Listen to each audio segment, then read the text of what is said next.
आज हम operating system को डिफ़ाइन करेंगे। हम देखेंगे कि ऑपरेटिंग सिस्टम क्या होता है और इसके फंक्शंस क्या होते हैं और इसकी टाइप्स क्या हैं, क्लासिफिकेशंस क्या हैं।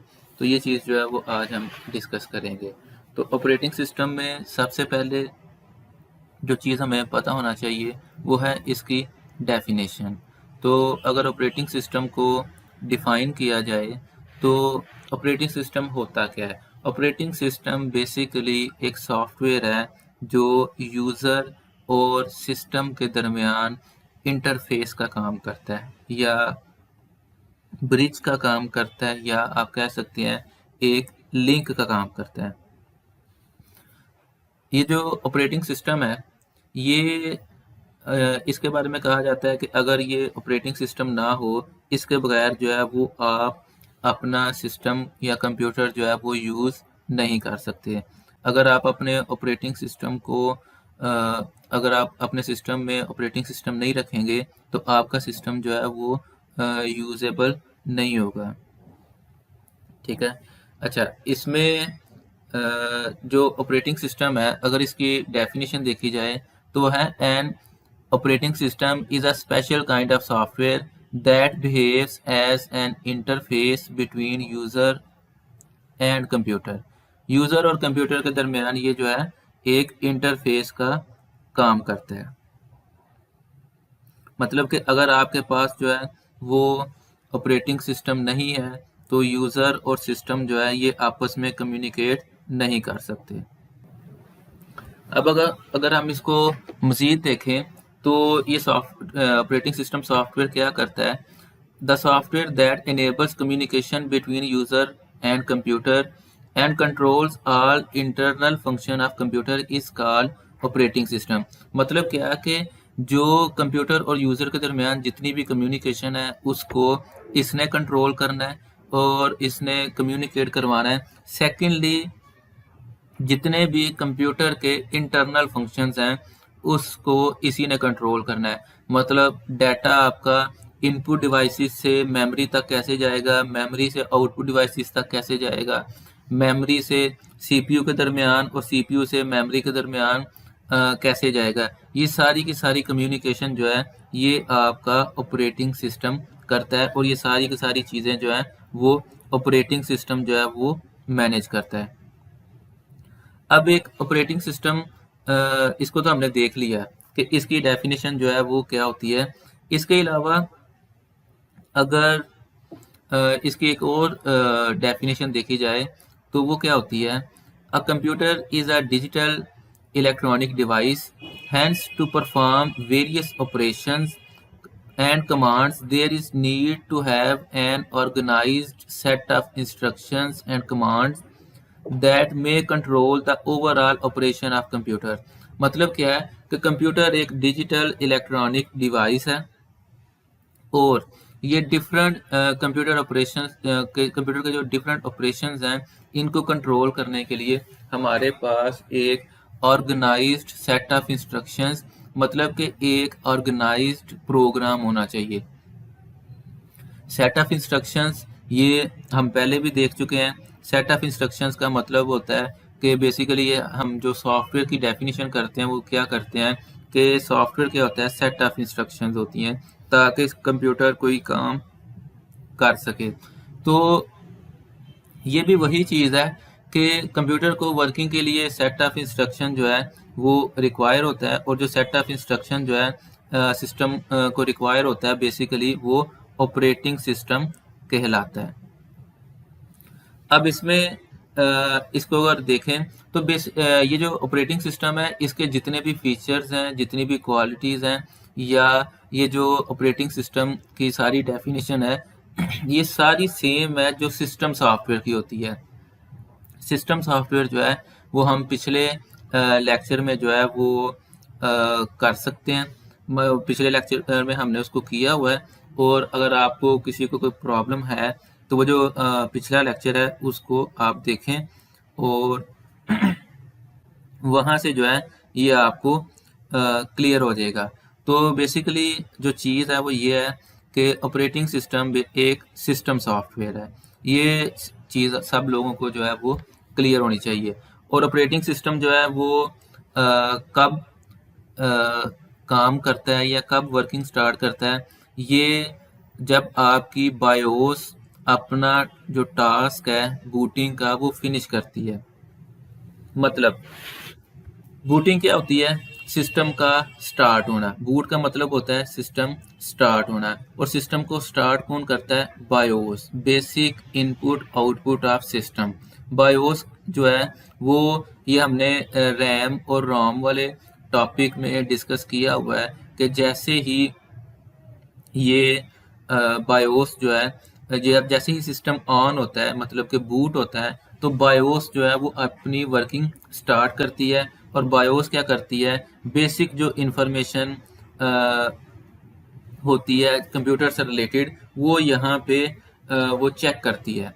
वो चेक करती है कि क्या सिस्टम की जो बेसिक इनपुट आउटपुट सेटिंग्स हैं वो ओके हैं, और अगर वो ओके होंगी तो वो फिर सारे का सारा कंट्रोल जो है वो नेक्स्ट स्विच करती है ऑपरेटिंग सिस्टम पर। अब जब आपका सिस्टम स्टार्ट हुआ, आपने देखा होगा कि जब सिस्टम स्टार्ट होता है तो ब्लैक स्क्रीन एक आती है, उस पर कुछ इंस्ट्रक्शंस नंबर्स वगैरह चल रहे होते हैं। वो बेसिकली बायोस उस वक्त अपनी वर्किंग कर रही होती है, और बायोस जो है वो बेसिक जो कंप्यूटर की इनपुट आउटपुट सेटिंग्स है उसको चेक कर रही होती है। जैसे ही वो सेटिंग्स जो है वो कंप्लीट हो जाती हैं या वो वेरीफाई हो जाती हैं, चेक हो जाती हैं, उसके बाद ये जो कंट्रोल है ये स्विच हो जाता है another special piece of software. एक और सॉफ्टवेयर को ये कंट्रोल जो है वो ट्रांसफर हो जाता है, और वो जो सॉफ्टवेयर है बेसिकली आपकी हार्ड डिस्क में पड़ा होता है। यहाँ पे लिखा हुआ है फ्लॉपी डिस्क और सीडी। तो पहले जो ऑपरेटिंग सिस्टम होते थे वो लो साइज के, लो कैपेसिटी के होते थे, और वो ऑपरेटिंग सिस्टम जो है वो फ्लॉपी में या सीडीज की मदद से यूज़ हो सकते थे। लेकिन अब जो ऑपरेटिंग सिस्टम्स हैं वो हैवी साइज के होते हैं, वो कंप्यूटर हार्ड डिस्क में पड़े होते हैं। और मतलब ये कि जैसे ही बायोस अपनी वर्किंग कंप्लीट करती है, आपका जो ये सिस्टम है वो सारे का सारा कंट्रोल इसका ट्रांसफ़र हो जाता है एक सॉफ्टवेयर के पास, जो कि आपकी हार्ड डिस्क में पड़ा हुआ है, हार्ड ड्राइव में पड़ा हुआ है। और वो जो सॉफ्टवेयर है उसे क्या कहा जाता है? उसे कहा जाता है ऑपरेटिंग सिस्टम। तो ये यहाँ तक जो है वो बेसिक इंट्रोडक्शन था ऑपरेटिंग सिस्टम का। इसको मैं अगर एक दफ़ा फिर रिवाइज कर दूं कि ऑपरेटिंग सिस्टम जो है वो एक कम्युनिकेशन का काम करता है between user and computer. Operating system जो है ये इंटरफेस, ब्रिज या लिंक के तौर पे यूज़ होता है between user and computer. Computer की जितनी इंटरनल वर्किंग है उसको इसने कंट्रोल करना होता है, और जैसे ही आपके सिस्टम ने बूट होना होता है, सिस्टम बूट होने के बाद जो उसकी आपके सिस्टम का सारा कंट्रोल है वो ट्रांसफ़र हो जाता है ऑपरेटिंग सिस्टम की तरफ। जैसे ही आप देखते हैं कि सिस्टम बूट होता है, तो बूट होने के बाद वो जो लोडिंग एक आपको नज़र आ रही होती है वो बेसिकली आपका ऑपरेटिंग सिस्टम जो है वो लोड हो रहा होता है। नेक्स्ट है functions of operating system. Operating system is a set of program having following function. Operating system के जो फंक्शन होते हैं वो अब हम यहाँ पे देखेंगे। ऑपरेटिंग सिस्टम के फीचर्स वही हैं जो कि एक सिस्टम सॉफ्टवेयर के होते हैं, क्योंकि ऑपरेटिंग सिस्टम भी एक सिस्टम सॉफ्टवेयर है, तो इसलिए इसके जो फंक्शंस हैं वो सेम वैसे ही हैं जो एक सिस्टम सॉफ्टवेयर के हैं। मसलन सबसे पहले कि इट प्रोवाइड्स एन इंटरफेस और लिंक और bridge between user and computer. User और कंप्यूटर के दरमियान एक लिंक का काम करता है। यही काम जो है वो आपका ऑपरेटिंग सिस्टम भी ये आपका सिस्टम सॉफ्टवेयर भी यही काम करते हैं। इसके बाद है जी, it manages and look after computer hardware resources and their operation. आपके जितने भी सिस्टम में हार्डवेयर डिवाइसेस आपके कंप्यूटर में लगी हुई हैं, सबको कंट्रोल मैनेज जो है वो आपके ऑपरेटिंग सिस्टम ने करना है। मतलब आपके सिस्टम में जो सीपीयू है, रैम, हार्ड डिस्क, जो पावर सप्लाई के यूनिट्स हैं, रोम है, जितनी भी डिवाइसेस कनेक्टेड हैं आपके सिस्टम के साथ या आपके सिस्टम के अंदर, उन सब डिवाइसेस की वर्किंग जो है वो ऑपरेटिंग सिस्टम ने मैनेज करनी है। नंबर 3 पे बड़ा इंपॉर्टेंट पॉइंट है जी, if system operating system is not loaded onto computer RAM. We cannot communicate with computer because there is no platform to communicate. मतलब अगर रैम में आपका ऑपरेटिंग सिस्टम लोड नहीं हुआ तो इसका मतलब है कि आप सिस्टम से कम्युनिकेट नहीं कर सकते, और रैम से जो है वो जब आपका सिस्टम में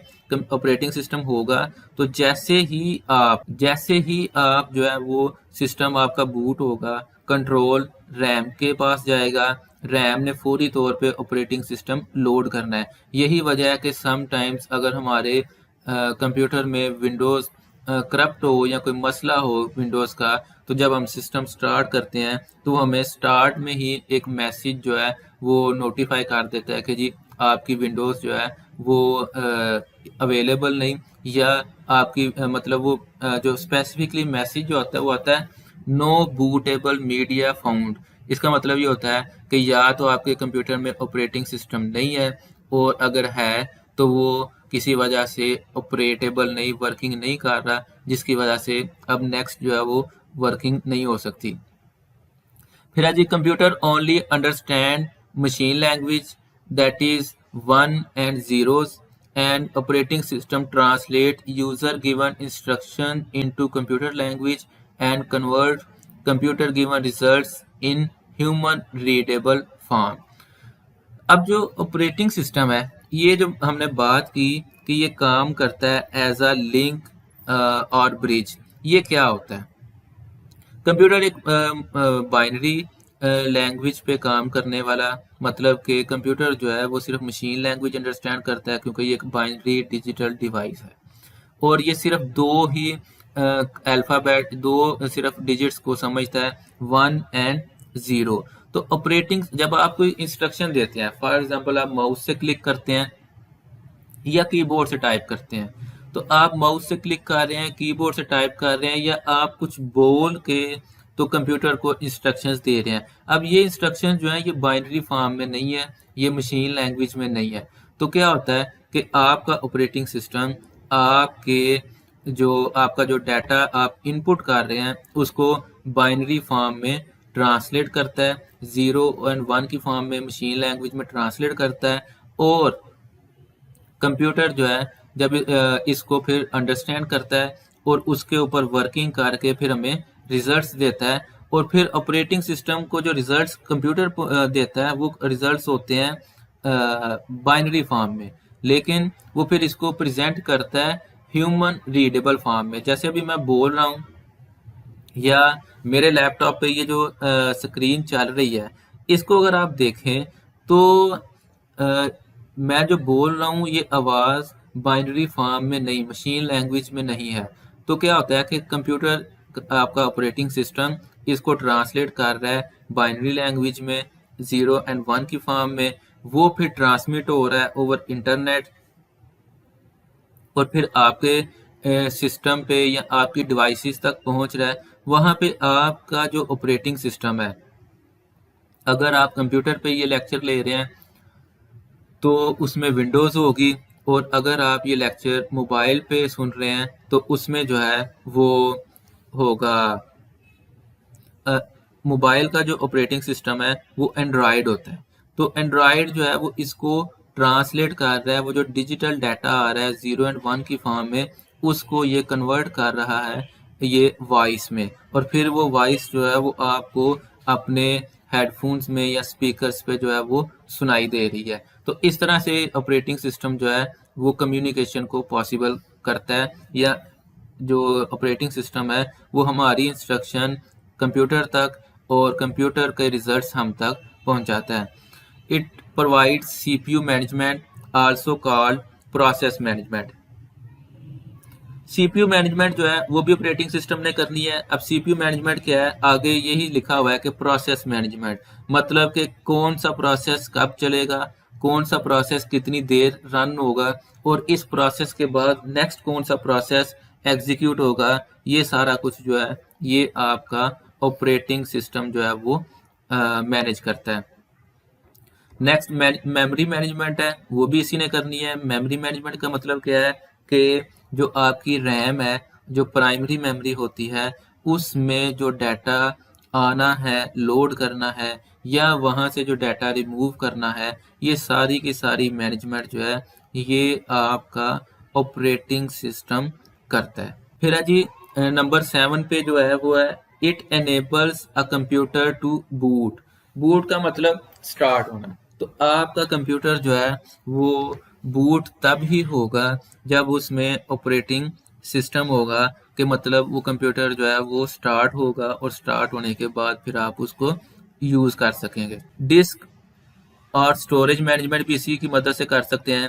अब आपके सिस्टम में ये ऑपरेटिंग सिस्टम ना हो, विंडोज़ ना हो, यहाँ पे मैं विंडोज़ का वर्ड स्पेसिफिकली इसलिए यूज़ नहीं कर रहा और ऑपरेटिंग सिस्टम का कर रहा हूँ कि कुछ ऐसी मतलब लैपटॉप्स हैं जिनमें विंडोज़ नहीं होती। वहाँ पे जैसे आप अगर एप्पल नोटबुक्स यूज़ कर रहे हैं या एप्पल ब्रांड के लैपटॉप्स यूज़ कर रहे हैं, तो वहाँ पे उसके अंदर जो ऑपरेटिंग सिस्टम होता है वो मैक होता है, मैकिन्टॉश कहते हैं उसे, ठीक है। तो वो जो ऑपरेटिंग सिस्टम, इसलिए मैं इसको जनरली ऑपरेटिंग सिस्टम कह रहा हूँ। और अगर आपके लैपटॉप में ऑपरेटिंग सिस्टम नहीं है, कंप्यूटर में ऑपरेटिंग सिस्टम नहीं है, तो ना आप अपनी स्टोरेज मैनेज कर सकते हैं, मतलब कि जो फाइल्स पड़ी हैं उनके फोल्डर्स बनाने, उनको उसके मुताबिक मैनेज करना, वो आप नहीं कर सकते। यही बात आगे भी लिखी हुई है नंबर 9 पॉइंट पे कि आप डाटा और फाइल जो मैनिपुलेशन है, मैनिपुलेशन होता है फाइल्स को, डाटा को मैनेज करना, प्रोसेस करना या अपने मुताबिक उनको स्टोर करना, सेव करना। फिर उसके बाद है जी it provides a sequence of commands to execute application software. हमने लास्ट एक लेक्चर में जब सॉफ्टवेयर की टाइप्स पढ़ी तो वहाँ पे हमने ऑपरेटिंग ये जो सिस्टम थे, इनके अलावा हमने एप्लीकेशन सॉफ्टवेयर भी पढ़े।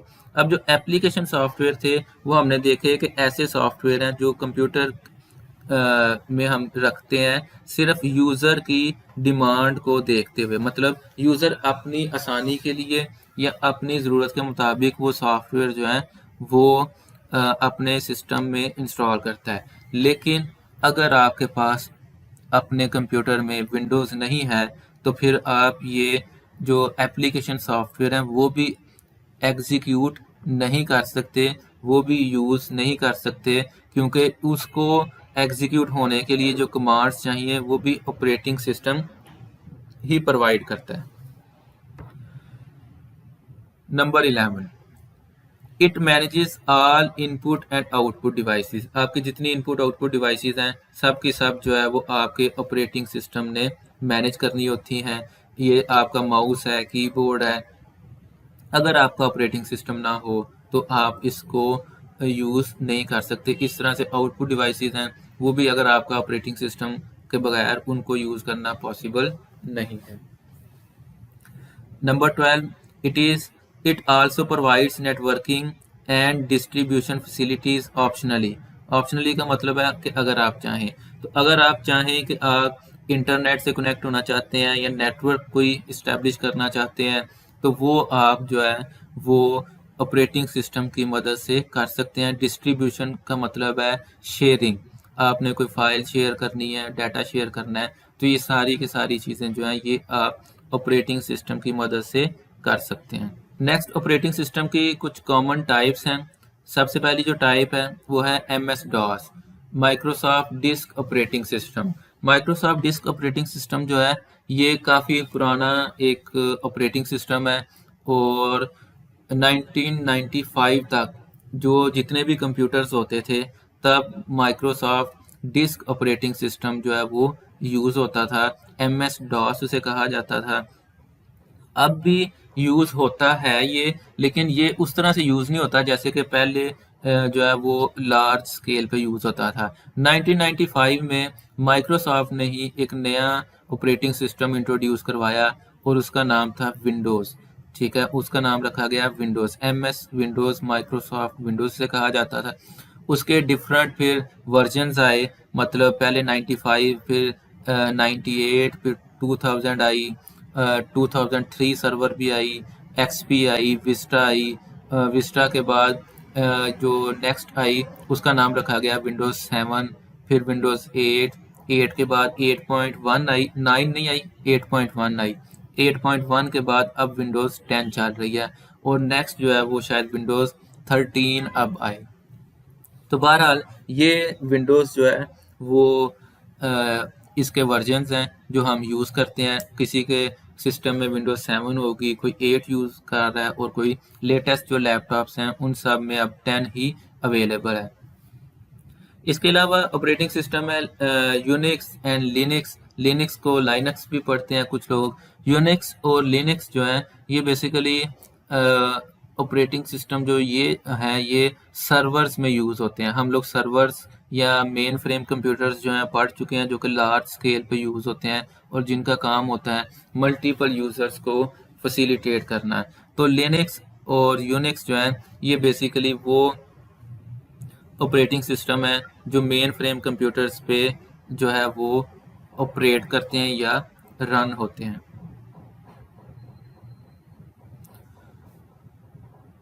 Classification of operating system. Operating system की क्लासिफिकेशन। ऑपरेटिंग सिस्टम की वैसे तो और भी बहुत सी टाइप्स हैं। इसको बड़े तरीक़ों से जो है वो क्लासीफाई किया जाता है। इसको वर्किंग के लिहाज से भी किया जाता है, इसको ऑपरेशन के लिहाज से, इसके स्टाइल के लिहाज से, इवन इसके ग्राफिक्स के लिहाज से भी इसको क्लासीफाई किया जाता है। हम जो है वो यहाँ पे सिर्फ इसको देखेंगे कि इसकी वर्किंग के लिहाज से इसकी क्या कैटेगरीज हैं। मसलन सबसे पहले अगर आप देखें तो इसको चार हम मेन इसके जो है ना वो टाइप्स डिस्कस करेंगे। Single user operating system, multi user operating system, single tasking operating system and multi tasking operating system. Simple सा ये इसमें इनको हम डिस्कस भी कर लेते हैं कि ये क्या है, इतना कोई इसमें मुश्किल चीज़ नहीं। सिंगल यूज़र ऑपरेटिंग सिस्टम ऐसे ऑपरेटिंग सिस्टम जो एट अ टाइम सिर्फ एक यूज़र उस पे लॉग इन हो सकता है। मतलब वो ऑपरेटिंग सिस्टम जिस पे एट अ टाइम एक यूज़र लॉग इन हो सकता है। अब ये चीज़ समझने वाली है कि एक यूज़र लॉग इन होने का क्या मतलब है। जैसे कुछ ऑपरेटिंग सिस्टम्स ऐसे होते हैं जिसमें एक वक्त में एक से ज़्यादा जो लोग हैं वो लॉग इन हो सकते हैं। मतलब उनके अकाउंट्स बन जाते हैं। लाइक एक अकाउंट बन गया, मैं एग्जांपल देता हूँ, लैब में हम यूज़ कर रहे हैं। एक अकाउंट बन गया स्टूडेंट का, एक बन गया टीचर का, एक एडमिन का। उसका फ़ायदा क्या होता है मल्टी यूज़र का? अगर पहले हम मल्टी यूज़र को भी साथ ही देख लें। मल्टी यूज़र का ये फ़ायदा होता है कि एक टाइम पे एक से ज़्यादा यूज़र्स जो हैं वो लॉग इन हो सकते हैं उन कंप्यूटर्स पे। और यूज़र बनाने का फ़ायदा क्या होता है? यूज़र बनाने का फ़ायदा ये होता है कि आपका मसलन अब लैब में हम स्टूडेंट को सिर्फ ये जो है परमिशन देते हैं या एक्सेस देते हैं कि वो कंप्यूटर यूज़ कर सके, वो उसमें से कोई सॉफ्टवेयर चेंज ना कर सके। तो अब ये इसके लिए अलग अकाउंट बन जाएगा। टीचर जो कि इसमें चीज़ें चेंज कर सकता है, सॉफ्टवेयर इंस्टॉल कर सकता है, कोई चीज़ डिलीट करना चाहे कर सकता है, उसका अकाउंट अलग बन जाता है ताकि जब भी कोई टीचर के अकाउंट से लॉग इन हो तो उसको वो वाली सारी एक्सेस और फैसिलिटीज़ मिले। और जब कोई स्टूडेंट के अकाउंट से लॉग इन हो तो उसको वो परमिशन ना मिले जो दूसरों को मिलती है। तो ये बेसिकली अभी हमने देखा कि सिंगल यूज़र और मल्टी यूज़र का फ़ायदा क्या होता है।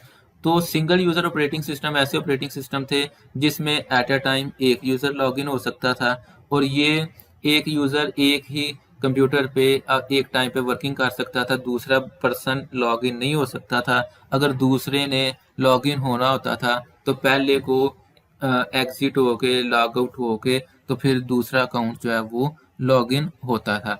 इसकी आपको एग्जांपल्स जो हैं अगर यहाँ पे मेंशन है वही आप जो है वो कर लेंगे। मतलब इसकी जो एग्जांपल लिखी हुई है MS-DOS OS2 ये भी एक ऑपरेटिंग सिस्टम था।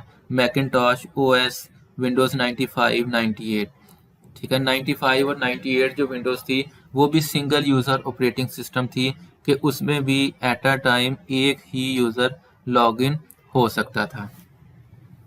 मल्टी यूज़र ऑपरेटिंग सिस्टम जो है, इसमें क्या होता है, मल्टी यूज़र ऑपरेटिंग सिस्टम में मल्टीपल लोग एट अ टाइम लॉगिन हो सकते हैं और वो डिफरेंट वाया से, मतलब उसमें लिखा हुआ है कि लैन लोकल एरिया नेटवर्क, लैन जो है ये बेसिकली लोकल एरिया नेटवर्क होता है। इसको हम नेटवर्क्स वाला जब हम चैप्टर पढ़ेंगे वहाँ पे तफसील से डिस्कस करेंगे। फिलहाल जो है वो हम इसको इस तरह से देखते हैं। इसको अभी आप ये समझ लें कि जहाँ पे लैन लिखा हुआ है, लोकल एरिया नेटवर्क, सिंपल एक नेटवर्क है। These operating systems are usually used on computers which are laying over LAN in an office, and ये ऐसे ऑपरेटिंग सिस्टम है जिनमें नेटवर्क के ज़रिए एक से ज़्यादा user at a time login हो सकते हैं या कनेक्ट हो सकते हैं। मल्टी यूज़र ऑपरेटिंग सिस्टम कहलाते हैं। इनकी आपको एग्जांपल्स पता होना चाहिए। यूनिक्स है, जीनेक्स है, नोवल है, विंडोज़ एनटी है, ये इसकी एग्जांपल्स हैं। ये आपने एज इट इज़ याद रखनी है। फिर है जी सिंगल टास्किंग ऑपरेटिंग सिस्टम और मल्टी टास्किंग ऑपरेटिंग सिस्टम।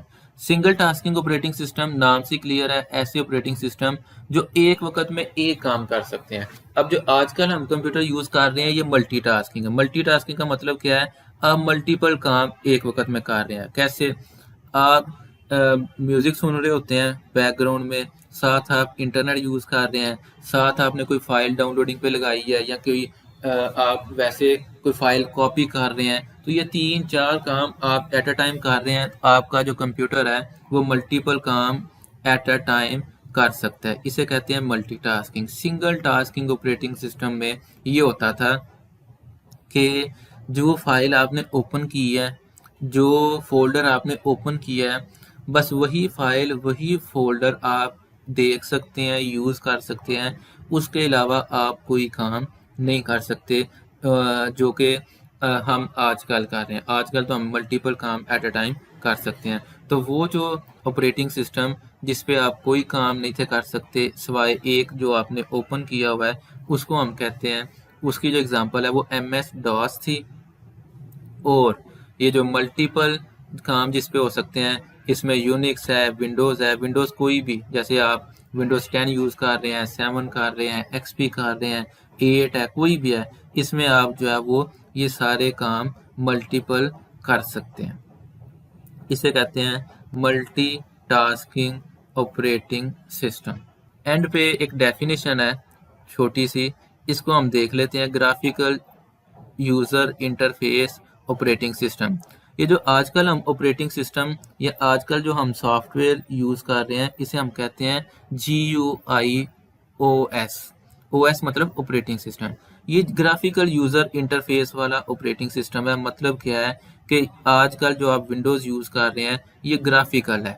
आपको हर चीज़ स्क्रीन पे नज़र आ रही है, आपको ये बटन नज़र आ रहे हैं। अगर मैं इस स्क्रीन को मिनिमाइज़ करूं तो आपको ये डेस्कटॉप पे आइकन्स वगैरह सारे नज़र आ रहे हैं। और मतलब जो चीज़, जो फाइल, जो फोल्डर, प्रोग्राम्स इसमें है, वो सारे के सारे जो है वो ग्राफिक्स की फॉर्म में, आइकन्स की फॉर्म में, बटन्स की फॉर्म में जो है वो अवेलेबल है। ठीक है, तो ग्राफिकल यूज़र इंटरफेस वाला ऑपरेटिंग सिस्टम वो होता है जिसमें बटन्स होते हैं, आइकन्स होते हैं, मेन्यूज़ होते हैं, कलर कम्बिनेशंस होते हैं। जबकि ऑपरेटिंग सिस्टम हुआ करता था जिसको CLI कहा जाता है। CLI operating system. ये जो CLI ऑपरेटिंग सिस्टम है, CLI stands for command line interface. ये जो CLI होते थे, इसमें अगर मैं आपको वन लाइनर बताऊं तो ये होता था कि ना इसमें कोई ग्राफिक्स थे, ना इसमें कोई कलर्स थे, ना इसमें कोई, इवन इसमें माउस भी यूज़ नहीं होता था। आपने कोई भी काम करना है तो कीबोर्ड से सिर्फ कमांड्स लिख के करना है। जैसे ब्लैक स्क्रीन होती थी, मैं आपको जो है ना वो अभी यहाँ पे शो करके दिखाता हूँ कि इस तरह की स्क्रीन होती थी, जैसे ये आपको स्क्रीन नज़र आ रही है। वो ऑपरेटिंग सिस्टम बिल्कुल इस तरह से था, ना कोई माउस है, ना कुछ और है, सिर्फ कीबोर्ड है। आपने जो भी काम करना है वो इस पे इंस्ट्रक्शन लिख के जो है ना इस तरह से टाइप करके तो आपने वर्किंग करनी होती थी। डॉस था वो बिल्कुल इस तरह से था, बिल्कुल ब्लैक स्क्रीन, ये जो आपको ऊपर बॉर्डर नज़र आ रहा है ये भी नहीं होता था, सिर्फ ब्लैक स्क्रीन पे इस तरह से कुछ कमांड्स आपने लिखनी होती थी और काम करना होता था। इसे कहते हैं command line interface operating system, CLI वाला, ठीक है। लेकिन जो हम आजकल यूज़ कर रहे हैं ये GUI है। GUI का मतलब है ग्राफिकल यूज़र इंटरफेस। आपके पास फाइल्स हैं, फोल्डर्स हैं, आपको आपने प्रोग्राम्स हैं, सॉफ्टवेयर है, कोई भी चीज़ है वो आपको आपकी स्क्रीन पे नज़र आ रही है।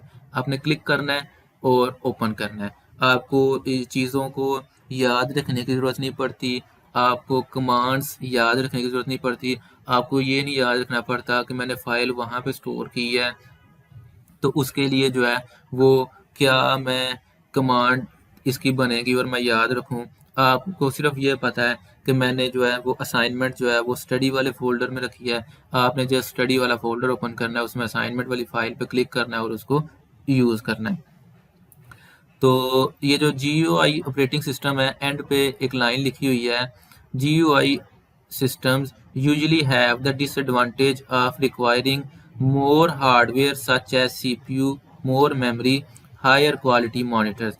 देखें फिर डेफिनेट सी बात है, अगर आप ग्राफिकल यूज़र इंटरफेस यूज़ कर रहे हैं तो फिर इसको ग्राफिकल यूज़र इंटरफेस को वर्क करवाने के लिए CPU भी आपके पास हाई स्पीड होना चाहिए, आपके पास मेमोरी भी ज़्यादा होनी चाहिए, रैम भी आपकी ज़्यादा होनी चाहिए और डेफिनेटली फिर आपकी जो LCD स्क्रीन है, मॉनिटर्स हैं, वो भी आपके हाई क्वालिटी के होने चाहिए। तो ये आपका ग्राफिकल ऑपरेटिंग सिस्टम था। ये इसको हमने इसलिए डिस्कस किया है कि अगर ये उसमें किसी क्वेश्चन में डिस्कस हो या इसको अलग से पूछा जाए, ऑब्जेक्टिव में कभी आ जाए, तो हमें पता हो कि ग्राफिकल यूज़र इंटरफेस जो है वो क्या होता है। तो ये आज का जो है वो हमारा लेक्चर था ऑपरेटिंग सिस्टम के बारे में। तो आज का जो हमारा लेक्चर है इसको इधर ही वाइंड अप करते हैं। बाकी नेक्स्ट जो है वो फिर इंशाल्लाह हम नेक्स्ट सेशन में एक नया टॉपिक जो है वो स्टार्ट करेंगे।